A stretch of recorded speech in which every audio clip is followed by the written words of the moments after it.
Tengo 34 años. Soy sacerdote católico. Celebro misa cada mañana en una parroquia pequeña de Bogotá. Escucho confesiones, acompaño familias, bautizo niños, entierro ancianos. Pero hace apenas 9 años yo estaba del otro lado. Era líder de jóvenes en una mega iglesia evangélica pentecostal. Predicaba 3 veces por semana. Dirigía alabanzas con guitarra eléctrica y batería. Organizaba retiros donde cientos de jóvenes lloraban y levantaban las manos. Y estaba completamente vacío. Porque todo era ruido. Ruido de música estridente que hacía vibrar las paredes. Ruido de predicaciones de 2 horas gritadas con micrófono. Ruido de oraciones simultáneas donde todos hablaban al mismo tiempo con Dios. Ruido constante, incesante, agotador. Hasta que el silencio de mi abuela católica me persiguió. Hasta que 3 horas sentado junto a su ataúd en una capilla silenciosa, me mostraron algo que 25 años de cultos pentecostales nunca me habían enseñado. Que Dios no habita en el estruendo de nuestras palabras, sino en la paz profunda de su presencia real. Mi nombre es Andrés Felipe Vargas Mendoza, tengo 34 años, vivo en Bogotá, Colombia, y esta es la historia de cómo un líder pentecostal convencido descubrió que el silencio de Dios es más elocuente que toda la elocuencia humana. Nací en 1991, en Bogotá, barrio Kennedy, familia pentecostal de tercera generación. Mi abuelo paterno había sido uno de los fundadores de la Iglesia Pentecostal Unida de Colombia en los años 60. Mi padre, pastor Hernando Vargas, lideraba una congregación de 500 personas en un edificio que habíamos construido con ofrendas y préstamos bancarios. Nuestra casa en el barrio Timisa era el centro neurálgico de la iglesia. Los lunes había reunión de líderes en el comedor. Los miércoles, estudio bíblico en la sala. Los viernes, vigilia de oración que duraba hasta la medianoche. Los sábados, ensayo del grupo de alabanza en el garaje que mi padre había convertido en sala de ensayo con aislamiento acústico. Y los domingos, 3 cultos. 9 de la mañana, 12 del mediodía y 6 de la tarde. Yo crecí entre esos cultos, entre guitarras, teclados, baterías, voces que gritaban aleluyas y amenes, entre predicaciones apasionadas sobre santidad, liberación, guerra espiritual. No conocía otra forma de vivir, y no la cuestionaba. Mi padre era un hombre imponente, 1,80 m de estatura, voz profunda que retumbaba cuando predicaba, manos grandes que se elevaban dramáticamente cuando oraba. Todos en la congregación lo respetaban. Algunos le temían. Yo lo admiraba con una mezcla de orgullo y presión constante. «Andrés Felipe», me decía poniéndome la mano en el hombro después de los cultos, «Dios tiene planes grandes para ti. Vas a ser un instrumento poderoso en sus manos. Lo sé desde que naciste». Esas palabras me llenaban de propósito, pero también de una responsabilidad que no sabía cómo cargar. Mi madre, doña Clemencia, era el complemento perfecto de mi padre. Dirigía el ministerio de mujeres, organizaba los grupos de oración, visitaba enfermos, cocinaba para las actividades de la iglesia. Era incansable, sacrificada, totalmente entregada. Yo era el mayor de 3 hermanos. Luego venía mi hermana Camila, 2 años menor, que tocaba el teclado en el grupo de alabanza. Y el menor, Santiago, 4 años menor que yo, que tocaba la batería. Éramos la familia perfecta, la familia pastoral modelo. Todos servíamos, todos estábamos comprometidos, todos conocíamos las respuestas correctas.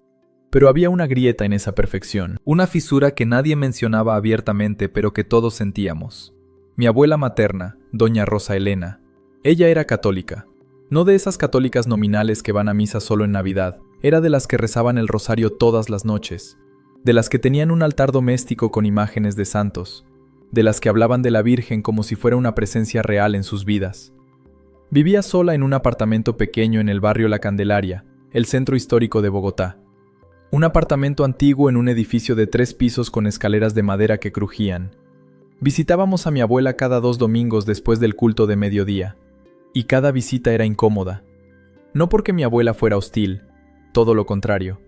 Nos recibía con arepas recién hechas, chocolate caliente y una sonrisa genuina. Pero había una tensión invisible que se instalaba apenas cruzábamos la puerta. Su apartamento era pequeño pero acogedor. Sala-comedor integrada, cocina estrecha, 2 habitaciones. Y en un rincón de la sala, su altar. Una imagen de la Virgen del Carmen, un crucifijo de madera tallada, una veladora que siempre estaba encendida y un rosario antiguo de cuentas de madera gastadas por décadas de uso. Mi padre miraba ese altar con una mezcla de tristeza y desaprobación silenciosa. Mi madre desviaba la mirada. Yo, siendo niño, sentía curiosidad, pero también había aprendido que esas cosas eran idolatría. Eso nos habían enseñado. Recuerdo una visita específica cuando yo tenía unos 13 años. Mi madre había llevado sancocho que había cocinado la noche anterior. Yo llevaba unos documentos del banco que mi abuela necesitaba firmar. Entramos al apartamento y el olor a incienso me golpeó inmediatamente. Mi abuela había estado rezando el rosario. Lo tenía todavía en las manos cuando abrió la puerta. «Perdón, mamá», dijo mi madre con tono de disculpa. «Interrumpimos tu oración». Mi abuela sonrió con esa serenidad que siempre tenía. «Nunca interrumpen, hija. Pasen, pasen». Pero yo había visto algo en sus ojos. No molestia, sino una especie de soledad, como si su momento más íntimo con Dios hubiera sido invadido. Nos sentamos en su mesa pequeña de la cocina. Ella sirvió tinto en pocillos de loza antigua. Empezó a contarnos sobre su semana. Había ido a la parroquia para el grupo de la tercera edad. Habían organizado una colecta para una familia necesitada del barrio. El padre Javier la había visitado para ver cómo estaba después de una gripe fuerte. Mi madre escuchaba con atención genuina, pero yo notaba su incomodidad cuando mi abuela mencionaba al sacerdote, cuando hablaba de la misa, cuando se refería a Nuestro Señor en el Santísimo Sacramento. Eran códigos de un mundo que no compartíamos, un lenguaje extraño, una fe que nos habían enseñado a rechazar. Mi padre nunca fue directamente grosero con mi abuela, pero había comentarios pequeños, corteses, envueltos en preocupación pastoral. Una vez, cuando mi abuela mencionó que había estado en una novena, mi padre preguntó con tono suave: «Doña Rosa, ¿ha pensado en leer la Biblia por usted misma? Sin intermediarios. Dios quiere que usted tenga una relación directa con Él». Mi abuela no se inmutó, solo respondió con calma: «Leo la Biblia, Hernando, todos los días, y tengo una relación directa con Dios. Pero no veo por qué eso significa que deba rechazar 2000 años de sabiduría de la iglesia que Cristo fundó». Mi padre no insistió, pero intercambió una mirada con mi madre que yo interpreté claramente. «¿Ya ven? Está cerrada a la verdad». Yo aprendí a ver a mi abuela con una mezcla de cariño y lástima. La quería genuinamente. Disfrutaba sus arepas caseras que hacía especialmente para nosotros, sus historias sobre cuando mi madre era niña, su risa suave cuando contaba anécdotas. Pero también creía que estaba equivocada, que seguía un sistema religioso corrupto que la alejaba de la verdad bíblica. Cuando oraba por ella, lo cual hacía ocasionalmente, pedía que Dios abriera sus ojos antes de que fuera demasiado tarde. Nunca definí qué significaba demasiado tarde, pero había una urgencia implícita. El tiempo se acababa. Ella necesitaba ser salva. Y la salvación, yo creía firmemente, solo venía a través de una experiencia personal con Cristo, según la fórmula pentecostal que conocíamos. A los 17 años, durante un retiro juvenil en Melgar, Tolima, sentí lo que todos llamaron el llamado al ministerio. Era un campamento organizado por nuestra denominación, con jóvenes de varias iglesias de Bogotá y alrededores. Éramos como 200 adolescentes, instalados en un centro de conferencias con cabañas, piscina y un auditorio grande. El tema del retiro era consagración total. Durante 4 días escuchamos predicaciones sobre entrega, sacrificio, servicio. Había testimonios de misioneros que habían dejado todo para ir a países lejanos. Había momentos de alabanza que duraban horas, con luces de colores y música ensordecedora. La noche del tercer día fue particularmente intensa. Organizaron una vigilia de oración desde las 10 de la noche hasta el amanecer. Nos dividieron en grupos pequeños. Mi grupo estaba en una capilla al aire libre, básicamente un círculo de piedras con una cruz de madera en el centro. Éramos 8 jóvenes. El líder adulto que nos acompañaba nos guió en oración durante la primera hora, pero luego nos dejó solos diciendo: «Dios quiere hablarles personalmente, escúchenlo». Pasamos horas en ese círculo, orábamos en voz alta, compartíamos lo que sentíamos que Dios nos estaba diciendo, cantábamos suavemente. Había momentos de silencio, pero nunca duraban mucho. Alguien siempre rompía el silencio con otra oración, otra canción, otra palabra profética. Yo estaba cansado físicamente, pero había una energía nerviosa que me mantenía alerta. Cerca de las 4 de la madrugada, uno de los chicos empezó a llorar. Dijo que sentía que Dios le estaba pidiendo que dejara su plan de estudiar ingeniería y que en cambio fuera al instituto bíblico. Los demás pusimos nuestras manos sobre él y oramos con intensidad. La carga emocional era palpable. Fue en ese momento, mientras orábamos por este muchacho, que sentí algo que solo puedo describir como una expansión en mi pecho. Como si mi corazón se agrandara, como si hubiera más espacio dentro de mí de lo que pensaba. No escuché una voz audible, pero había palabras formándose en mi mente. Yo te he llamado, yo te he apartado, confía en mí. Empecé a temblar. Las lágrimas vinieron sin aviso. Un compañero me miró y susurró: «Hermano, ¿qué pasa?». No pude responder, solo lloré. Cuando el líder adulto volvió al amanecer para llevarnos al desayuno, me encontró todavía llorando. Le conté sobre la sensación, sobre las palabras en mi mente. Sonrió ampliamente, me abrazó y dijo: «Hermano, Dios te está llamando al ministerio pastoral. Esto es un llamado claro». Esa mañana, en la reunión general donde todos los grupos compartían lo que habían experimentado durante la vigilia, me hicieron pasar al frente. El pastor principal del campamento me puso las manos sobre los hombros y oró por mí, declarando que Dios me había apartado para su obra. Los 200 jóvenes aplaudieron. Yo sentía que flotaba. Volví a Bogotá transformado. Ya no era el mismo muchacho que había subido al bus 4 días antes. Tenía un propósito, una dirección clara. Mi vida ya no era mía, era de Dios, para sus planes, para su gloria. Mi padre lloró cuando se lo conté. No de tristeza, sino de una alegría profunda que nunca le había visto antes. Me abrazó fuerte, tan fuerte que casi no podía respirar. «Hijo», me dijo con voz quebrada, «he estado orando por este día desde que naciste. Siempre supe que Dios te había apartado. Siempre lo supe». Mi madre también lloró, pero diferente. Había alegría, sí, pero también algo más, quizás preocupación, quizás el peso de saber que su hijo mayor ahora cargaría con expectativas enormes. La iglesia celebró mi llamado con un servicio especial de consagración. Me hicieron pasar al frente. Los ancianos y mi padre pusieron sus manos sobre mí. El pastor principal ungió mi frente con aceite. Oraron declaraciones proféticas sobre mi vida, que sería un instrumento poderoso en las manos de Dios, que llevaría el evangelio a multitudes, que plantaría iglesias, que haría discípulos. Yo recibí cada palabra con fe, creyendo que se cumplirían. A partir de ese momento, todo en mi vida se orientó hacia ese objetivo. Empecé a predicar en el grupo de jóvenes cada vez que el líder me daba oportunidad. Al principio eran mensajes cortos, 15, 20 minutos compartiendo lo que había aprendido en mi tiempo devocional. Pero fui mejorando. Aprendí a estructurar sermones, a usar ilustraciones que conectarán con la audiencia, a crear momentos de tensión y resolución. Descubrí que tenía cierto don para hablar en público, para captar la atención, para hacer que conceptos teológicos complejos sonaran accesibles. También empecé a liderar el grupo de alabanza. Tocaba la guitarra eléctrica, dirigía las canciones, creaba atmósferas de adoración donde los jóvenes cerraban los ojos, levantaban las manos y lloraban. Desarrollé una fórmula sin darme cuenta conscientemente. Comenzábamos con canciones alegres, dinámicas, que generaran energía. Luego pasábamos a canciones más lentas, íntimas, de adoración. Las luces se bajaban.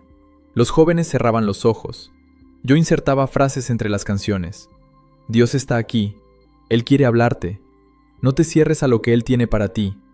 Cuando la atmósfera estaba suficientemente cargada, alguien daba un testimonio personal. Algo vulnerable, honesto. Esto generaba empatía. Hacía que otros se identificaran. Luego venía mi predicación. Siempre con un desafío claro. Entregar áreas de pecado, comprometerse más con Dios, responder al llamado. Terminábamos con un llamado al altar. Si sentís que Dios te está hablando esta noche, vení al frente. Casi siempre varios respondían. Orábamos por ellos. Poníamos las manos sobre sus hombros. Declarábamos victoria, quebrantamiento, transformación. Y parecía funcionar. Cada retiro, cada vigilia, cada reunión especial terminaba con jóvenes emocionados, comprometiéndose a cambiar, sintiendo que Dios había hablado directamente a sus corazones. Y yo era el instrumento de eso. Me sentía útil, necesario, confirmado en mi llamado. Los líderes adultos me felicitaban. Mi padre estaba orgulloso. El pastor principal me mencionaba desde el púlpito como ejemplo de un joven consagrado. Pero había algo que empezaba a notarse por los bordes. Los compromisos que se hacían en los momentos emotivos no siempre se mantenían. Jóvenes que habían llorado en el altar un viernes volvían el siguiente viernes con las mismas luchas, necesitando el mismo toque de Dios. Había un ciclo: emoción, compromiso, declive, culpa, necesidad de otra experiencia emocional. Yo lo atribuía a la inmadurez espiritual, a la falta de disciplina personal. Predicaba sobre perseverancia, sobre no vivir de emoción en emoción, sino construir fundamentos sólidos. Pero no veía la ironía. No veía que la estructura misma de lo que hacíamos cultivaba dependencia de experiencias emocionales en lugar de formación profunda. A los 20 años entré al Instituto Bíblico Pentecostal de Colombia. Era un programa de 3 años que combinaba clases presenciales 3 veces por semana con estudio independiente y práctica ministerial en iglesias locales. Las clases eran en un edificio del barrio Chapinero, aulas pequeñas, una biblioteca modesta pero bien surtida. Éramos 15 estudiantes en mi promoción, todos varones. Nuestra denominación no ordenaba mujeres al pastorado. El primer año fue principalmente formación bíblica. Estudiábamos hermenéutica, cómo interpretar correctamente las escrituras. Aprendimos el método gramático histórico, que enfatizaba entender el texto en su contexto original antes de aplicarlo. Estudiamos homilética, el arte de predicar. Nos enseñaron estructura de sermones, uso de ilustraciones, técnicas de oratoria. Teníamos que predicar sermones de práctica que eran evaluados rigurosamente por nuestros profesores y compañeros. Cada gesto, cada inflexión de voz, cada argumento era analizado. Era exigente, pero me encantaba. Me sentía equipado, preparado para la obra que Dios me había encomendado. El segundo año profundizamos en teología sistemática. Estudiamos doctrina de Dios, cristología, neumatología, soteriología, eclesiología, escatología. Cada clase era un ejercicio de precisión doctrinal. Aprendimos a distinguir entre diferentes corrientes teológicas, entre pentecostales clásicos y neopentecostales, entre cesacionistas y continuacionistas. Había ortodoxia y heterodoxia. Había líneas claras que no se podían cruzar sin caer en error. Yo absorbía todo. Escribía ensayos defendiendo la inspiración verbal plenaria de las Escrituras, la salvación por fe sola, el bautismo en el Espíritu Santo evidenciado por hablar en lenguas, la sanidad divina. También estudiábamos apologética, cómo defender la fe cristiana contra objeciones, argumentos para la existencia de Dios, evidencias de la resurrección, respuestas al problema del mal, y especialmente, cómo responder a otras religiones y denominaciones que considerábamos desviadas. Dedicamos varias semanas al catolicismo romano. Estudiamos sus doctrinas. Aprendimos a refutarlas bíblicamente. La veneración de María, idolatría disfrazada. La transubstanciación, negación del sacrificio completo de Cristo. El purgatorio, invención sin base escritural. El papado, usurpación de la autoridad de Cristo. La salvación por fe más obras, anatema que Pablo condenaría. Escribí un trabajo extenso sobre las desviaciones teológicas de Roma. Argumentaba que la Iglesia Católica había corrompido el Evangelio simple de gracia con tradiciones humanas, que había puesto la autoridad de la Iglesia por encima de la autoridad de las Escrituras, que había creado un sistema sacramental que mantenía a la gente espiritualmente dependiente en lugar de libres en Cristo. Cité abundantemente a los reformadores, Lutero, Calvino, Zwinglio. También a teólogos pentecostales contemporáneos que habían escrito contra el catolicismo. Mi conclusión era clara. Aunque hubiera individuos sinceros dentro de la Iglesia Católica que amaran genuinamente a Jesús, el sistema en sí era antibíblico y necesitaba ser rechazado. El profesor lo calificó con sobresaliente y lo usó como ejemplo para otros estudiantes. Me sentí validado, confirmado en que estaba defendiendo la verdad contra el error, pero algo estaba empezando a cambiar en mí, algo que no podía nombrar todavía. Durante ese segundo año del instituto, empecé a salir con Juliana. Nos habíamos conocido años antes en la iglesia, pero ella era 3 años menor que yo. Ahora ella tenía 19, yo 22. Varios hermanos de la iglesia habían empezado a insinuar que haríamos una buena pareja. Era bonita, cabello negro largo, ojos oscuros, sonrisa tímida. Cantaba en el grupo de alabanza con una voz dulce que destacaba en las armonías. Nuestra primera cita fue después de un culto dominical. La invité a tomar helado en una heladería del barrio Usaquén. Caminamos por el parque hablando sobre la iglesia, sobre el sermón de esa mañana. sobre nuestras familias. Descubrí que estudiaba enfermería, que amaba trabajar con niños, que su sueño era algún día trabajar en misiones médicas. Me habló de su fe con una sinceridad desarmante. No era teológicamente sofisticada como algunos de mis compañeros del instituto, pero había una autenticidad en su relación con Dios que me atraía. Creía con simplicidad, sin las complicaciones y cuestionamientos que a veces plagaban mi mente después de estudiar tanto. Empezamos a salir formalmente con la bendición de ambas familias. Nuestros padres estaban encantados. Ya nos veían casados, trabajando juntos en el ministerio. Juliana era exactamente el tipo de mujer que se esperaba que un futuro pastor eligiera. Piadosa, servicial, dispuesta a apoyar el ministerio de su esposo. Nuestras citas siempre incluían orar juntos. Hablábamos sobre cómo queríamos servir a Dios en pareja, sobre los ministerios que podríamos desarrollar, sobre criar hijos en el temor del Señor. Había poco espacio para conocernos fuera del contexto eclesiástico. Éramos Andrés y Juliana, la pareja joven comprometida con Dios, más que dos individuos complejos intentando entenderse mutuamente. Ella me apoyaba incondicionalmente. Cuando yo estaba estresado por los estudios, me llevaba comida que había cocinado. Cuando tenía que practicar sermones, ella se sentaba en la iglesia vacía y escuchaba pacientemente, dándome comentarios siempre alentadores. Oraba por mí. Me enviaba versículos bíblicos por WhatsApp. Me animaba cuando dudaba de estar haciendo lo suficiente. Era exactamente lo que se suponía que debía hacer. Y yo intentaba hacer para ella lo que un futuro pastor debía ser. Líder espiritual, protector, guía. Pero había algo que no podía nombrar. Una distancia que no sabía cómo cerrar.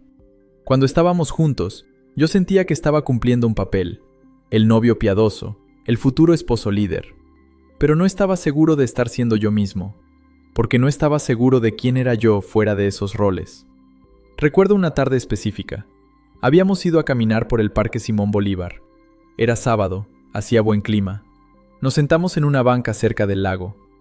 Juliana me tomó la mano y empezó a hablar sobre la boda. Ya la tenía planeada en su mente.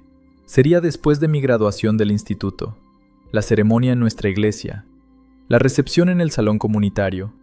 Quería que yo predicara un sermón breve durante la ceremonia sobre el matrimonio como reflejo de Cristo y la iglesia. Tenía ideas para los himnos, para la decoración, para todo. La escuchaba hablar y sentía una presión en el pecho. No era que no quisiera casarme con ella, era que todo parecía ya decidido, ya estructurado, ya definido. No había espacio para dudas, para preguntas, para descubrir quiénes éramos realmente juntos fuera del contexto ministerial. No había lugar para la posibilidad de que yo no supiera exactamente quién era o qué quería. Le sonreí. Le dije que sonaba hermoso, pero por dentro algo gritaba pidiendo espacio, pidiendo aire, pidiendo tiempo para pensar. Mi abuela Rosa Elena nunca me preguntó sobre mis estudios teológicos. Seguíamos visitándola cada 2 domingos, aunque ahora yo iba menos frecuentemente por la carga del instituto y el ministerio. Cuando la visitaba, me preguntaba cómo estaba, si estaba comiendo bien, si había conocido una muchacha linda. Le conté sobre Juliana en una de esas visitas. Sonrió ampliamente y dijo, «Me gustaría conocerla algún día, mi amor». Le prometí que la traería. Nunca lo hice. No sé por qué. Quizás sabía en algún nivel inconsciente que traer a Juliana al apartamento de mi abuela, con su altar católico y sus imágenes de santos, crearía una incomodidad que prefería evitar. Hablábamos de cosas cotidianas mientras ella me servía bizcochos caseros y aguapanela caliente. Me contaba sobre sus amigas de la parroquia, sobre actividades que organizaban, sobre el nuevo padre que había llegado a ayudar al padre Javier. A veces, mientras conversábamos, la veía mirar hacia su pequeño altar doméstico, la imagen de la Virgen del Carmen, el crucifijo tallado en madera, la veladora que siempre estaba encendida, y percibía que había un mundo interior en ella al que yo no tenía acceso. Un mundo de oración, de silencio, de comunión con Dios que no dependía de cultos ruidosos ni de experiencias emocionales. Una vez le pregunté directamente sobre su rosario. Estaba sobre la mesa de la cocina. Un rosario antiguo con cuentas de madera gastadas por años de uso. «Abuela, ¿por qué reza el rosario?», pregunté. «Digo, ¿no es repetitivo? ¿No dijo Jesús que no usáramos vanas repeticiones como los paganos?». La pregunta salió más confrontativa de lo que pretendía. Ella me miró con esos ojos serenos que tenía. Tomó el rosario en sus manos y dijo, «No es vana repetición cuando cada Ave María sale del corazón, mi niño. Es como cuando vos le decís a tu mamá que la querés. ¿Deja de ser significativo porque lo decís seguido? No supe qué responder, continuó. Cuando rezo el rosario, medito en la vida de Jesús. Los misterios gozosos, dolorosos, gloriosos, luminosos. No es solo repetir palabras, es caminar con María a través de la vida de su Hijo. Es contemplar el misterio de la encarnación, la pasión, la resurrección. Las palabras son como un río que me lleva más profundo. Había algo en su explicación que no podía refutar fácilmente. No era ignorancia, era una espiritualidad pensada, vivida. Pero yo estaba demasiado convencido de tener razón como para considerarlo seriamente. Le sonreí, le di un beso en la frente y cambié de tema. En mi tercer año del instituto empecé a notar algo inquietante. En medio de los cultos, especialmente los particularmente ruidosos y largos, me encontraba cansado. No físicamente cansado, sino agotado de alguna manera más profunda. Como si estuviera representando un papel que conocía de memoria, pero que ya no me quedaba bien. Había momentos durante alabanzas particularmente intensas en los que tenía que salir discretamente al baño, solo para tener un minuto de silencio. Un minuto donde no tuviera que cantar, no tuviera que levantar las manos, no tuviera que demostrar mi devoción. Me decía que era tentación, que el enemigo quería desanimarme justo cuando estaba a punto de completar mi formación. Oraba más. Ayunaba una vez por semana. Me esforzaba por sentir el fuego que había sentido a los 17 en aquel retiro. A veces volvía, especialmente después de ayunar o después de noches de oración prolongadas. Sentía esa intensidad emocional, esa cercanía con Dios que asociaba con estar en el centro de su voluntad. Pero cada vez duraba menos. Era como una droga que requería dosis cada vez mayores para producir el mismo efecto. Intenté hablar de esto con un compañero del instituto, Felipe, con quien había desarrollado cierta amistad. Una tarde después de clases, le pregunté si alguna vez se sentía espiritualmente agotado. Me miró con preocupación y preguntó si estaba luchando con algún pecado oculto. Le aseguré que no, que solo me sentía cansado a veces. Me dijo que probablemente necesitaba descansar más, que el ministerio era demandante y debíamos cuidar nuestro cuerpo. También me ofreció orar conmigo. Oramos ahí mismo en el pasillo del instituto. Él pidió que Dios renovara mi fuerza, que quebrara cualquier ataque del enemigo, que me llenara nuevamente de su espíritu. Agradecí la oración, pero no tocó lo que yo estaba sintiendo, porque el problema no era falta de oración o falta de fe. El problema era algo más profundo que no sabía cómo nombrar. Mi abuela Rosa Elena falleció en febrero de 2016, 3 meses antes de que yo cumpliera 25 años. Fue repentino, un derrame cerebral masivo mientras dormía. Falleció sola en su apartamento. Fue su vecina, la señora Gloria, quien vivía en el apartamento de al lado, quien la encontró cuando fue a buscarla para ir juntas a misa de la mañana. La puerta estaba sin seguro, como siempre. Gloria entró llamándola. La encontró en su cama, pacífica, con el rosario todavía entre sus dedos. Mi madre recibió la llamada de Gloria a las 7 de la mañana. Yo estaba en la cocina preparando café. Cuando escuché el teléfono, vi a mi madre contestar. Vi cómo su rostro cambiaba, cómo se quedaba inmóvil. Cuando colgó, se sentó en la silla más cercana con el teléfono aún en la mano, mirando hacia la nada. No lloraba, solo estaba quieta, como si el mundo se hubiera detenido y ella no supiera cómo volver a ponerlo en movimiento. Mi padre salió de la habitación todavía en pijama, preguntando qué pasaba. Mi madre dijo simplemente, «Mamá partió». Mi padre la abrazó y oró en voz alta, pidiéndole a Dios que consolara a su esposa, que recibiera el alma de Doña Rosa en su misericordia a pesar de sus errores doctrinales, que nos diera paz en medio del dolor. Yo sentí rabia cuando dijo eso, una rabia súbita, visceral, que me sorprendió por su intensidad. ¿Errores doctrinales?, quise gritar. ¿Ahora? Ahora tenés que mencionarlo. Pero no dije nada, solo me quedé temblando de una emoción que no sabía cómo procesar. Mis hermanos despertaron con el ruido. Mi madre les explicó lo que había pasado. Camila empezó a llorar inmediatamente. La abuela Rosa la había querido especialmente. Santiago se quedó callado, procesando.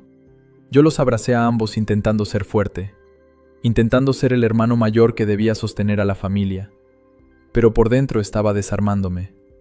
El velorio fue en una funeraria del centro, organizado por la parroquia Nuestra Señora de Lourdes, donde mi abuela había sido feligresa durante más de 50 años. Cuando llegamos esa tarde, el lugar estaba lleno de gente que yo nunca había visto.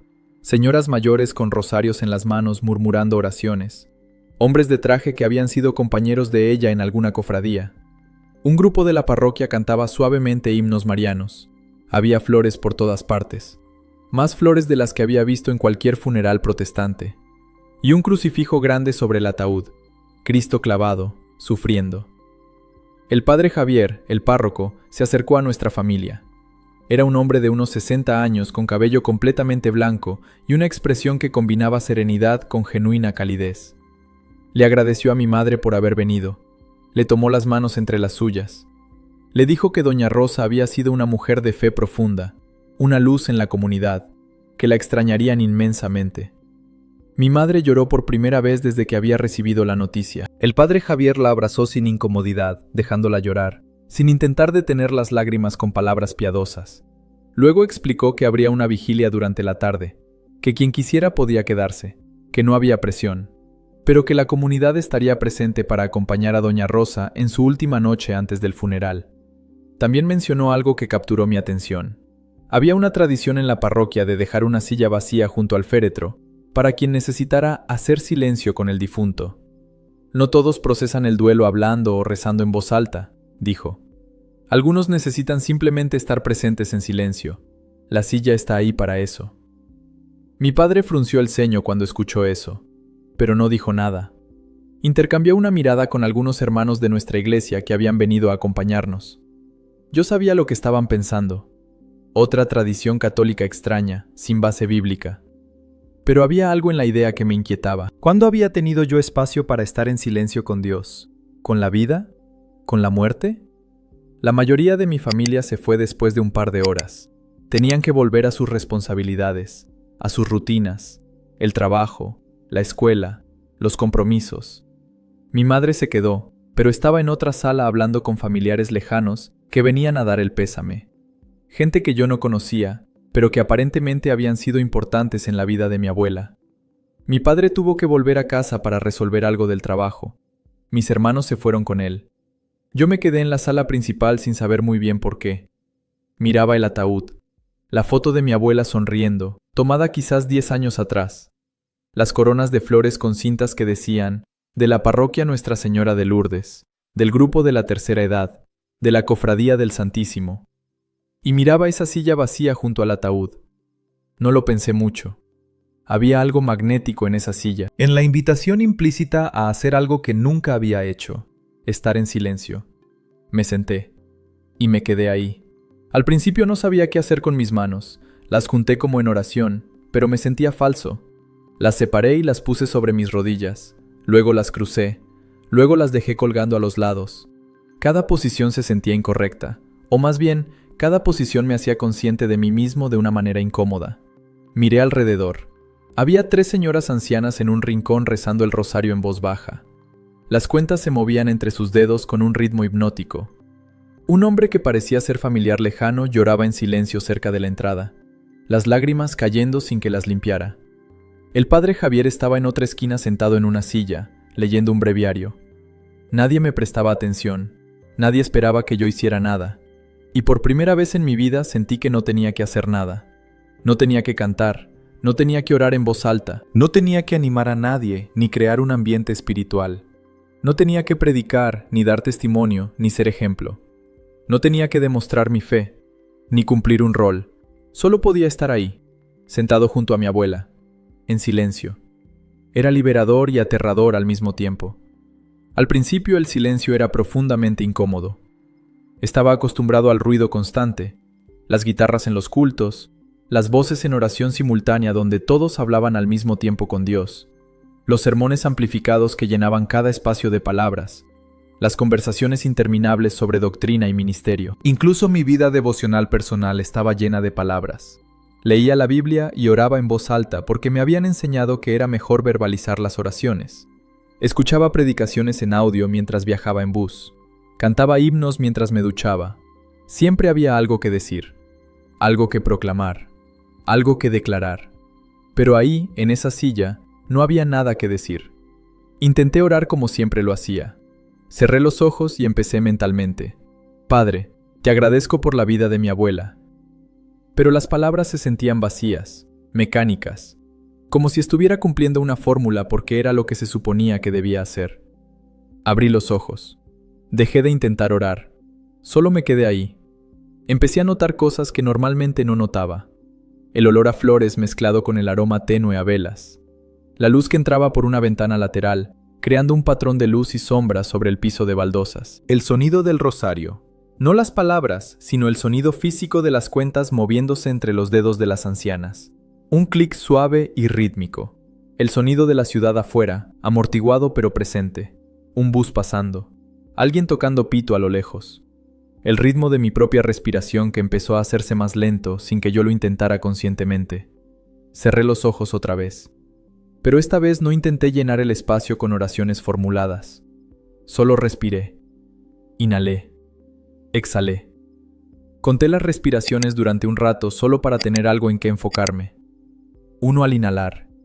2 al exhalar. 3 al inhalar. 4 al exhalar. Llegué a 10 y volví a empezar. No sé por qué lo hice. No era una técnica que me hubieran enseñado. Solo surgió naturalmente. No sé cuánto tiempo pasó. Podría haber sido media hora. Podría haber sido 1 hora. Podría haber sido más. Pero algo empezó a cambiar dentro de mí. No fue una revelación dramática. No escuché voces audibles. Ni sentí éxtasis. Ni vi visiones. Fue más sutil que eso. Fue como si por primera vez en mucho tiempo hubiera espacio suficiente dentro de mí para que Dios fuera Dios, sin que yo tuviera que hacer nada al respecto. No tenía que producir un encuentro espiritual. No tenía que generar una experiencia mística. No tenía que demostrar mi fe con palabras elevadas o emociones intensas. Solo podía estar presente, vacío de mi agenda, disponible para lo que viniera. Pensé en mi abuela, en cómo había vivido su fe de una manera completamente diferente a la mía.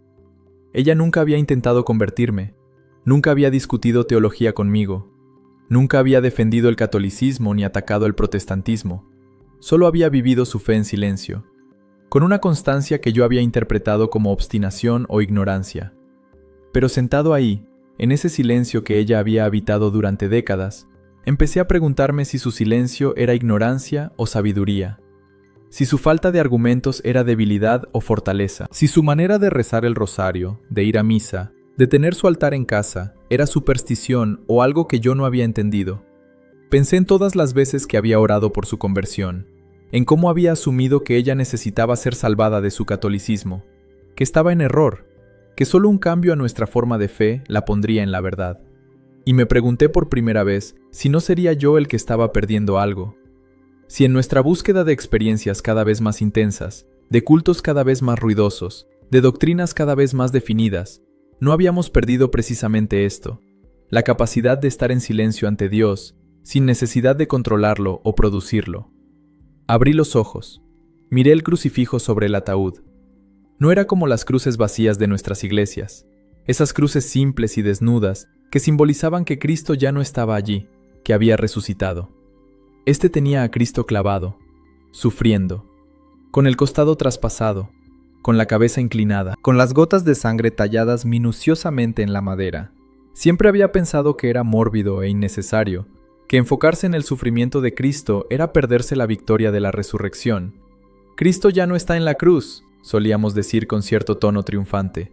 Está sentado a la diestra del Padre en gloria.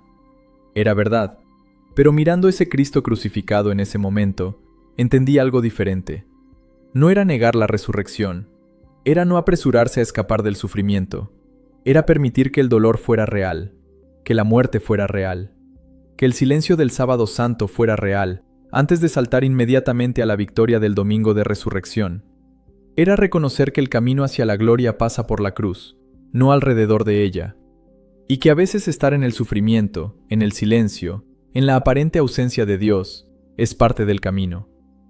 Me levanté de esa silla 3 horas después. Cuando el padre Javier anunció suavemente que cerraría en la sala por 20 minutos para preparar el rosario comunitario de la noche, mi madre me vio salir de la sala principal y me interceptó en el pasillo.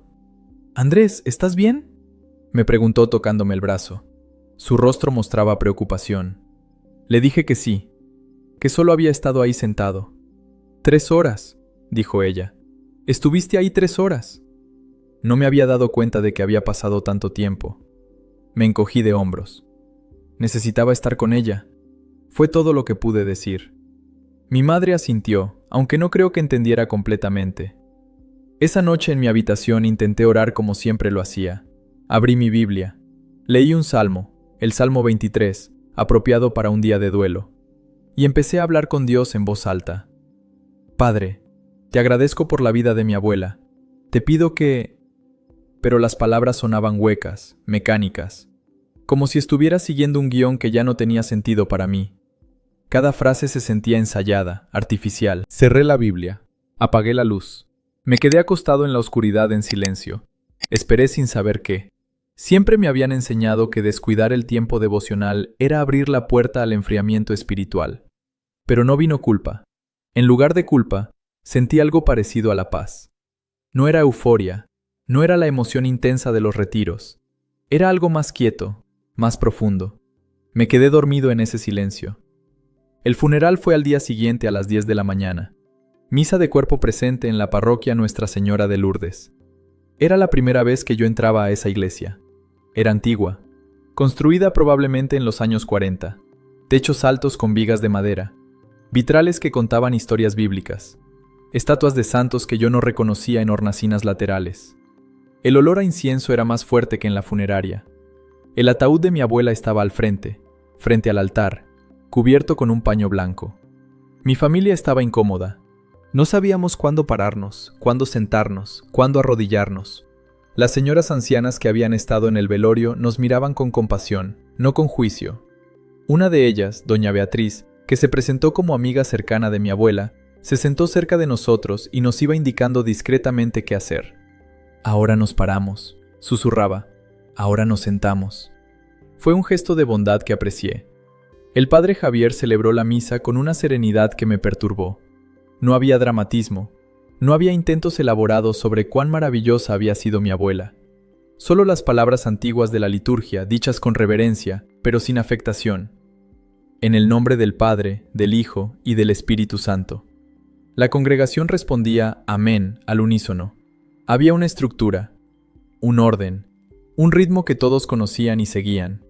No era espontáneo como nuestros cultos, pero había algo reconfortante en su predictibilidad. Hubo lecturas de las Escrituras, del Antiguo Testamento, un salmo, del Nuevo Testamento, del Evangelio. Entre lecturas se cantaban salmos responsoriales. No era música contemporánea con guitarras y batería. Era canto llano, simple, sin adornos. Las voces se elevaban juntas, sin armonías complejas, solo la melodía básica. Y en esa simplicidad había una belleza que no esperaba. El padre Javier dio una homilía breve sobre la esperanza de la resurrección. Habló de cómo doña Rosa había vivido su fe, cómo había servido a la comunidad, cómo había amado a su familia, incluso cuando su familia no compartía su camino de fe. Me di cuenta de que estaba hablando indirectamente de Nodgazó, de mi madre que se había hecho pentecostal, de nuestra familia dividida religiosamente. Pero no lo dijo con juicio, lo dijo con ternura, reconociendo el dolor de esa división, pero también la capacidad de amor que trasciende las diferencias. Luego vino un momento que cambió algo en mí. El padre Javier fue al altar, preparó el pan y el vino, y pronunció las palabras de la consagración. Tomad y comed todos de él, porque esto es mi cuerpo que será entregado por vosotros. Elevó la hostia, todos se arrodillaron. El silencio era palpable, tenso. No era ausencia de sonido, sino presencia de algo que no podía ver, pero que se sentía real. Tomad y bebed todos de él, porque este es el cáliz de mi sangre. Elevó el cáliz con el mismo silencio reverente. Yo me había quedado sentado, no arrodillado, porque no estaba seguro de qué hacer, pero observaba. Y algo en ese momento, en la forma en que la congregación respondía, en el silencio cargado, en la reverencia absoluta, me hizo preguntarme, ¿y si es verdad? ¿Y si Cristo está realmente presente en esa hostia de una manera que mi tradición no reconoce? ¿Y si la Eucaristía no es solo un memorial simbólico, sino un encuentro real, sacramental con el cuerpo y la sangre de Cristo? Era un pensamiento peligroso, un pensamiento que si lo seguía hasta sus conclusiones lógicas, desmantelaría todo mi sistema teológico. Intenté apartarlo. Me dije que eran las emociones del duelo. que estaba vulnerable, que el enemigo aprovecha momentos así para sembrar duda. Pero el pensamiento no se iba. Cuando llegó el momento de la comunión, todos se levantaron. Formaron filas en los pasillos centrales. Se acercaban al padre Javier con las manos juntas extendidas. Recibían la hostia. La consumían con una reverencia que nunca había visto en nuestras celebraciones mensuales de la Cena del Señor. Algunos tenían lágrimas en los ojos. Otros cerraban los ojos en lo que parecía oración profunda. Volvían a sus lugares y se arrodillaban, la cabeza inclinada en silencio. Mi familia se quedó sentada. Obviamente no éramos católicos, no podíamos comulgar, pero yo observaba. Y había un hambre creciendo en mí que no sabía cómo nombrar.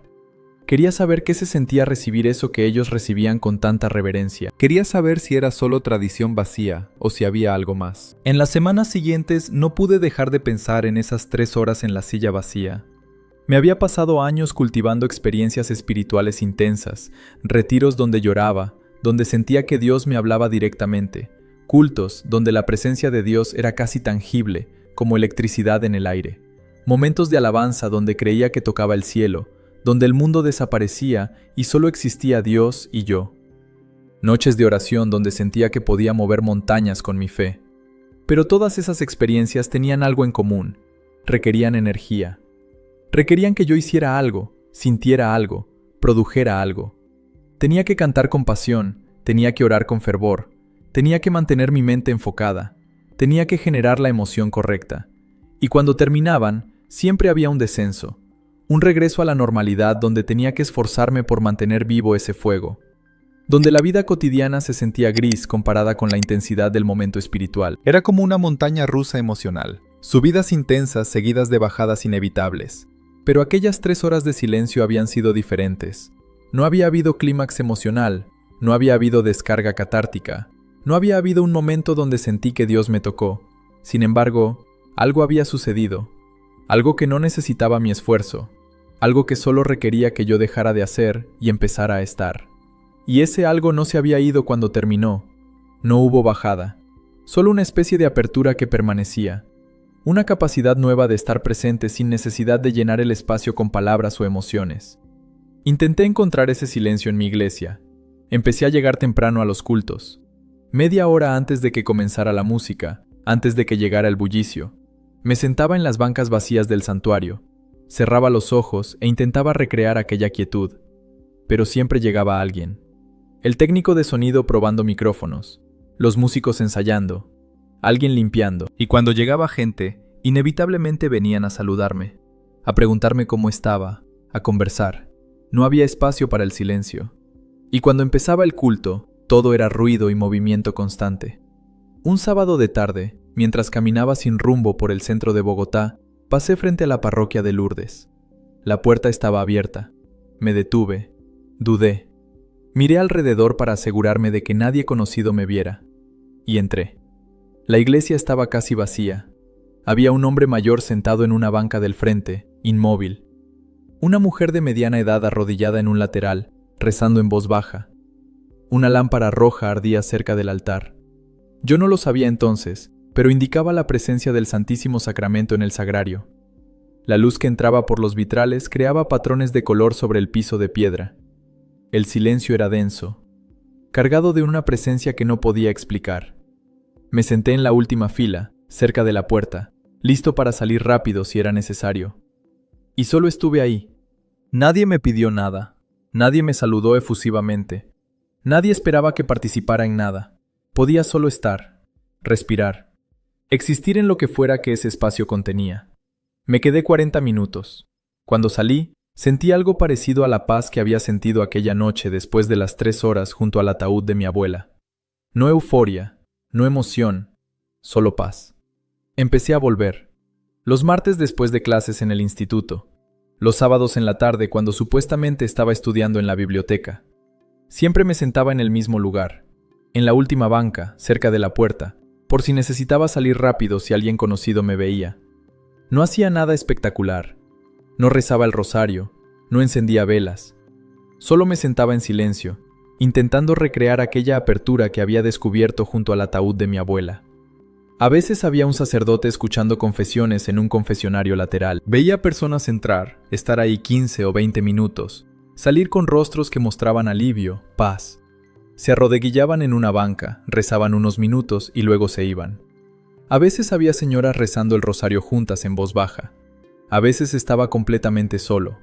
Solo yo y esa lámpara roja que ardía constantemente. Esos momentos de silencio se volvieron lo único que me mantenía cuerdo. Porque el resto de mi vida era cada vez más ruidoso. En el instituto estábamos en el último año, preparándonos para graduarnos y ser ordenados al ministerio. Había presión constante. Teníamos que completar trabajos finales, predicar sermones de evaluación, participar en prácticas ministeriales. Mis compañeros hablaban incesantemente sobre sus planes, dónde querían plantar iglesias, qué ministerios querían desarrollar. En la iglesia, mi padre me estaba dando cada vez más responsabilidades. Predicaba los domingos por la noche con frecuencia, lideraba estudios bíblicos, visitaba enfermos. Todo el mundo asumía que cuando me graduara sería ordenado como pastor asociado, eventualmente sucediendo al pastor principal. Era el plan, el camino trazado. Juliana hablaba de nuestro futuro con una certeza que me angustiaba. Planeaba nuestra boda para el año siguiente. Hablaba de la casa pastoral, de los ministerios, de los hijos. Cada conversación me pesaba más. No porque no la quisiera, sino porque sentía que estaba comprometiéndome con una vida que ya no estaba seguro de querer. Una tarde, después de una de mis visitas clandestinas a la parroquia, me quedé mirando la estantería de libros que había cerca de la entrada. Había folletos sobre diferentes temas, libros de oraciones, vidas de santos. Tomé uno casi sin pensar. Era pequeño, sobre oración contemplativa de Thomas Merton. Lo abrí en una página al azar y leí: la contemplación no es un truco psicológico. No es una forma elaborada de introspección. Es el despertar más alto de las facultades espirituales del hombre y el resplandor más puro del amor de Dios. No busca experiencias especiales ni fenómenos místicos. Simplemente busca a Dios en la oscuridad desnuda de la fe. Algo dentro de mí se quebró, o más bien, algo se abrió. Era exactamente lo que había estado sintiendo, pero no podía nombrar. Compré el libro. Lo leí esa noche de principio a fin. Luego lo leí otra vez, esta vez tomando notas.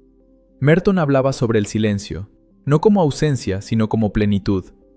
Hablaba sobre soltar el ego espiritual, sobre dejar de intentar controlar a Dios con nuestras palabras. Y hablaba de todo esto desde la tradición católica contemplativa.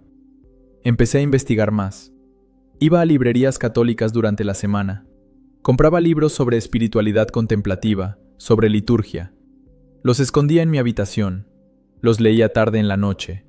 Descubrí a Henry Nouwen, a Carlo Carretto, a Jean-Pierre de Caussade. Todos hablaban de un encuentro con Dios que no dependía de la intensidad emocional, sino de la fidelidad silenciosa. En el instituto empecé a sentirme fuera de lugar. Un día en clase de historia de la iglesia, el profesor defendió apasionadamente la reforma, pero esta vez algo en mí resistió. Levanté la mano. Pregunté: ¿pero no se perdió algo también? ¿No se fracturó algo importante cuando se rompió la unidad visible de la iglesia? El silencio fue incómodo. Mi profesor me miró con sorpresa. Andrés, la unidad verdadera está en Cristo, no en una institución corrupta. No discutí, pero por dentro algo había cambiado. Esa noche Juliana y yo tuvimos una conversación difícil. Le hablé del silencio, de la contemplación, de las preguntas que estaba teniendo. Ella escuchó, pero cuando terminé dijo con preocupación: Andrés, creo que estás pasando por una crisis espiritual. El enemigo te confunde cuando estás a punto de dar un paso importante. Oremos juntos. No entendía, y en ese momento supe que no podía compartir esto con ella, que estaba solo. Seguí yendo a la parroquia. Empecé a quedarme para las misas. La estructura me desconcertaba al principio, de pie, sentados, de rodillas.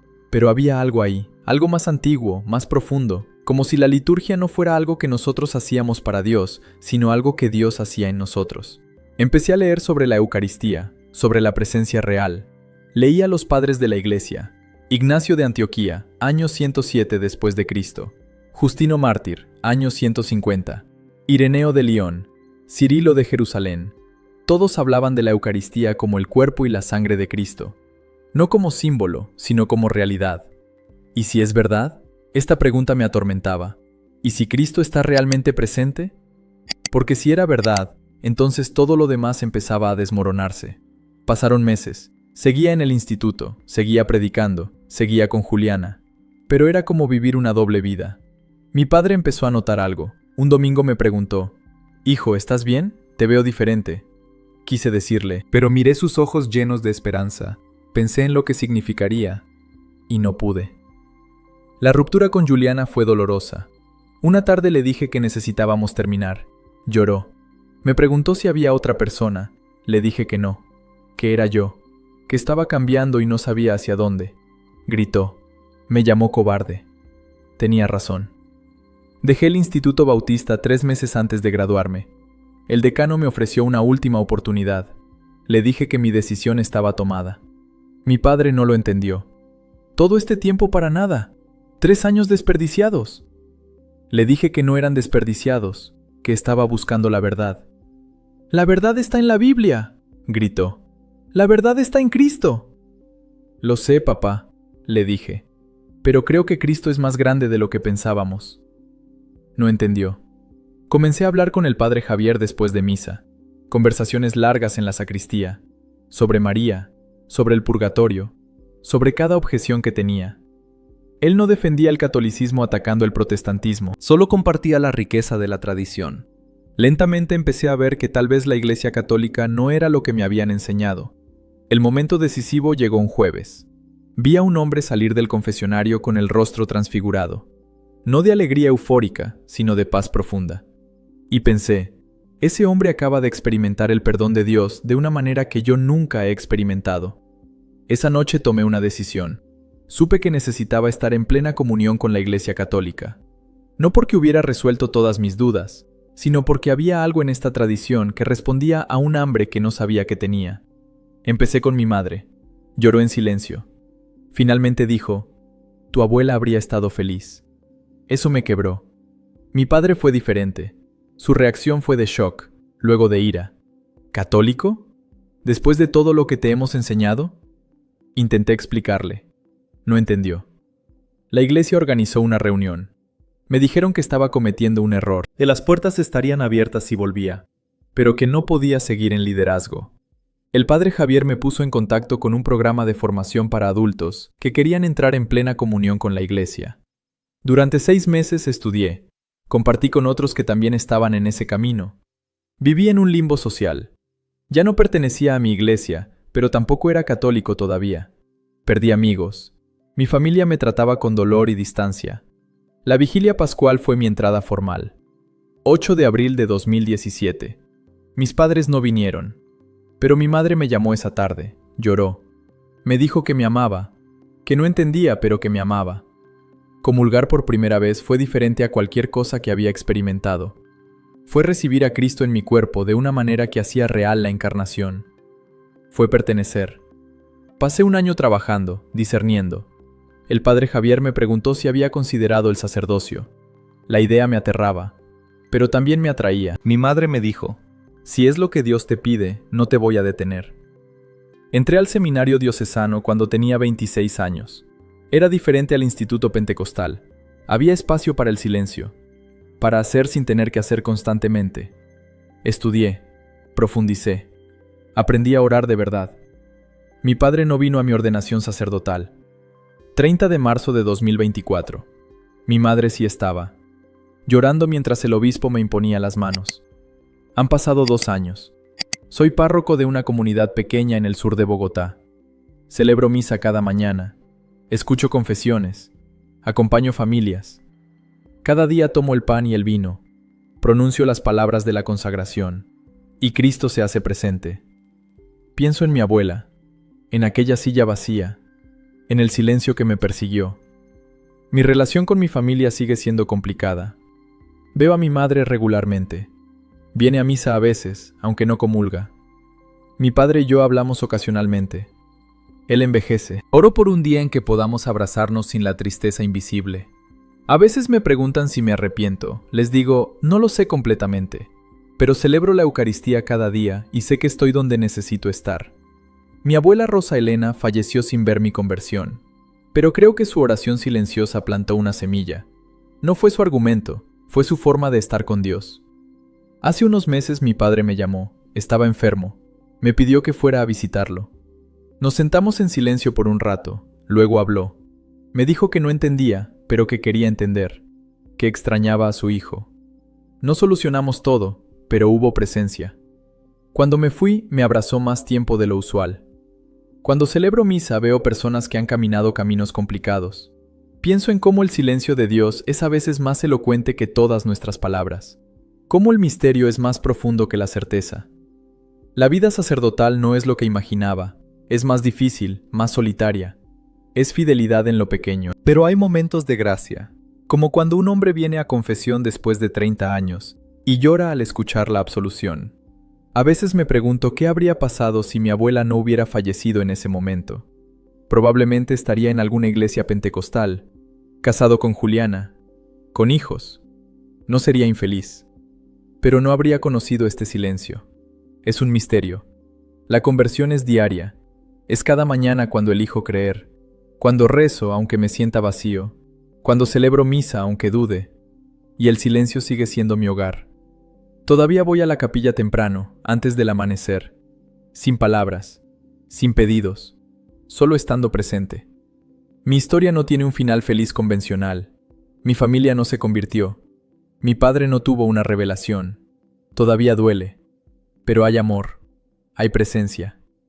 Cuando me preguntan cómo encontré mi vocación, les cuento sobre una tarde de febrero, sobre una silla vacía, sobre 3 horas de silencio que cambiaron todo. Les digo que a veces Dios no habla con palabras, a veces habla con silencio.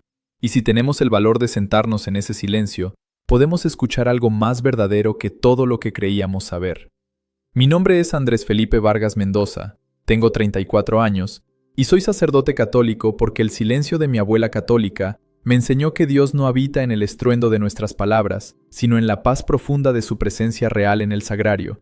Y porque 3 horas sentado junto a su ataúd, me mostraron que la capacidad de estar en silencio ante Dios, sin necesidad de controlarlo o producirlo, es el fundamento de toda verdadera oración. Gracias por llegar hasta aquí y por escuchar con el corazón abierto. Si este vídeo tocó algo en ti, si te sentiste identificado o si simplemente te hizo reflexionar, te invitamos a suscribirte al canal. Activa las notificaciones para que no te pierdas los próximos testimonios. Comparte este vídeo con alguien que necesite escucharlo. A veces, una historia puede cambiar una vida. Y déjanos saber en los comentarios, ¿qué te llevaste de este testimonio? ¿Tienes tu propia historia? Nos encantaría leerte. Recuerda, la fe es un camino, y en ese camino nunca estás solo. Te esperamos en el próximo testimonio. ¡Hasta pronto!